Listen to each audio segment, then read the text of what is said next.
episode of Good Times when Janet Jackson got caught stealing? At what point in your career did you realize that you had a strong gay following? I don't know. I really don't know. I cannot tell you.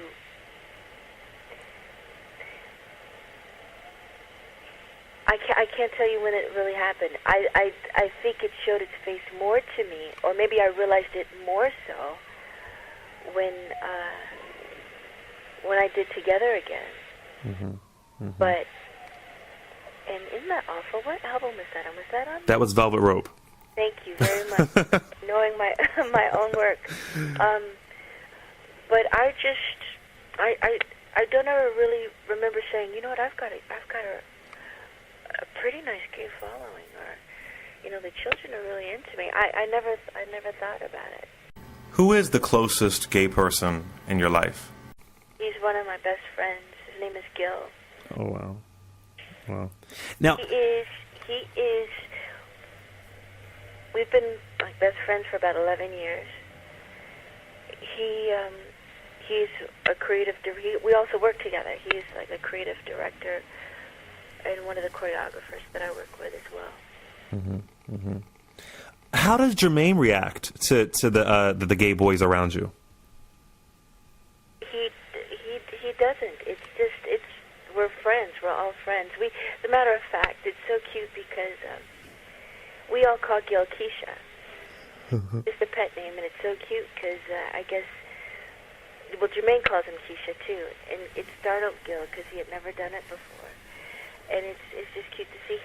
You mean because he's in the hip-hop world? Is that what you're kind of getting at? Yeah, exactly. It's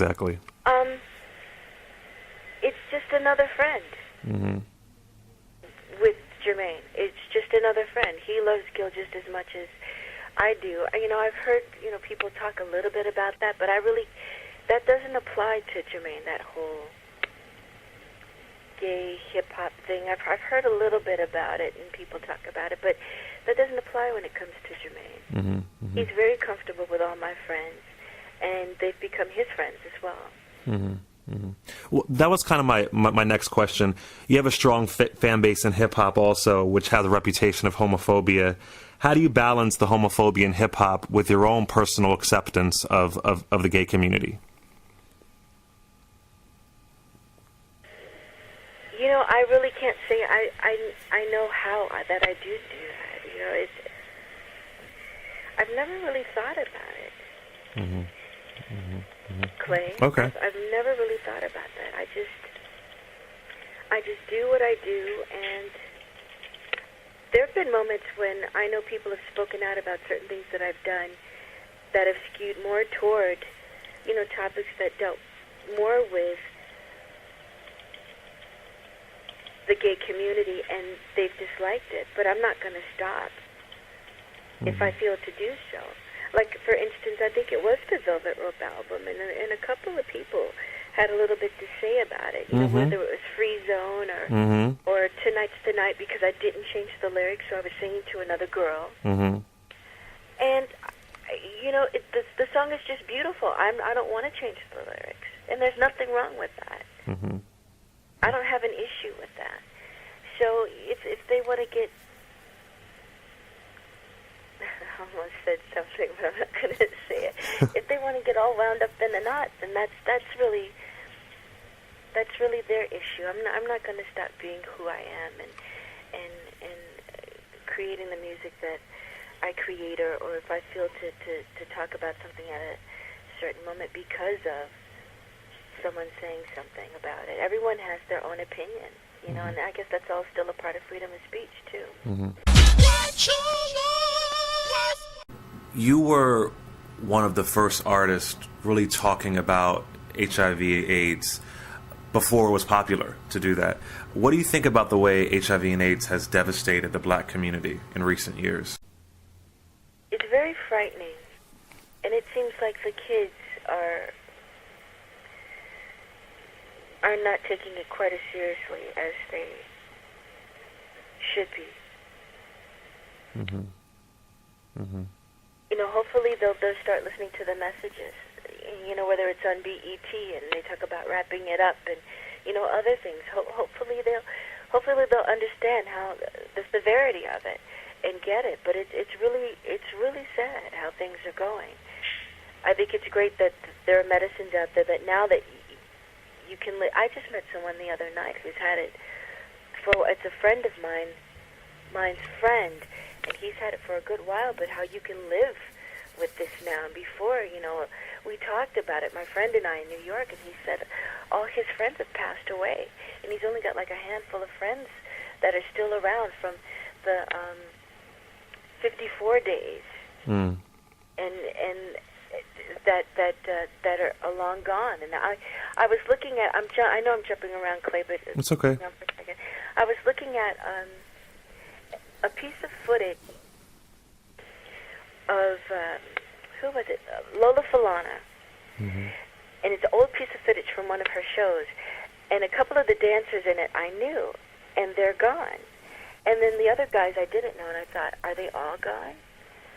Are some of them still around? Michael Peters was one of the guys that was in it, who's not around anymore. And it's just really sad how it's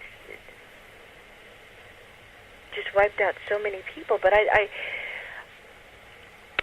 really do wish they would take it a lot more seriously than what they do. And I think it's great that they've got drugs that are really helping. If you could be a man for a day, what's the first thing you would do?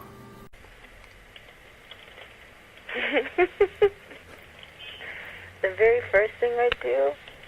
Yes.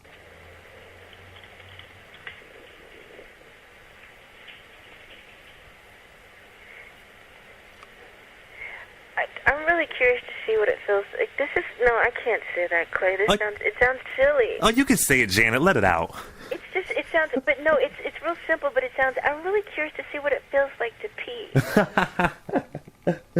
It's very convenient. What did you say? It's very convenient. It's easy. I'm sure it is. You don't even have to take your pants completely down. Please, exactly. Pull it through the zipper, right? If you have to, yeah. Don't have it easy. We do. How do you feel about porn? Porn? Yeah, pornography.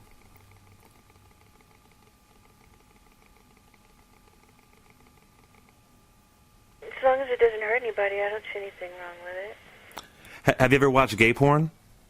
Yeah, I have. And what do you think about gay porn? It's got me excited.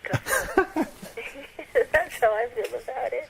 I've heard a lot of straight women say that. Yeah.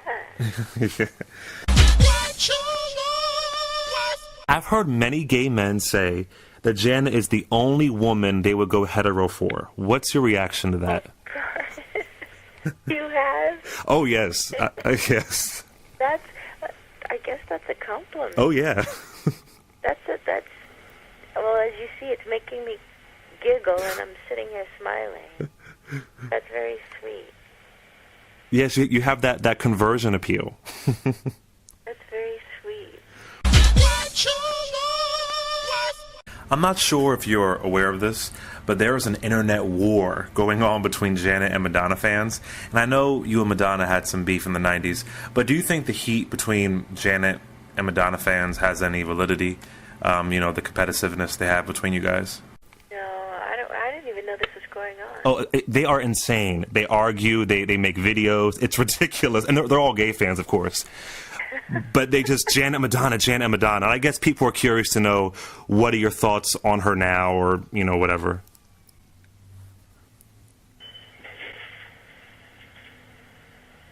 I think she's done wonderful things. She's done great things in her career and in her life, and more power to her, really. Mm-hmm. Mm-hmm. Okay.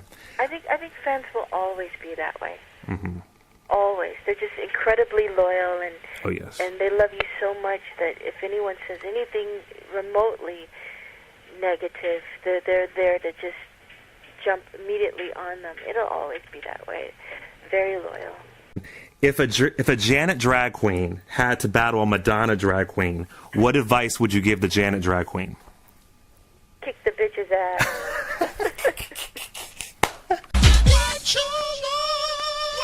During the Velvet Rope, and even with All For You after your divorce, there were rumors going around that you might be gay, and you came out and you said that you're supportive of the gay community, but you're not gay. How did you feel having those rumors going around? Were you frustrated by it? How did it feel having that come out on you? No, it's just a rumor. It never frustrated me. I never got upset behind it. I mean, for what reason? Why get upset? Because someone said you were gay or called you gay? That should upset me. That would mean that it would be something negative to me. And it's not. It's just another rumor like all the rest of them, you know. Remember that episode of Good Times when Janet Jackson got caught stealing? What you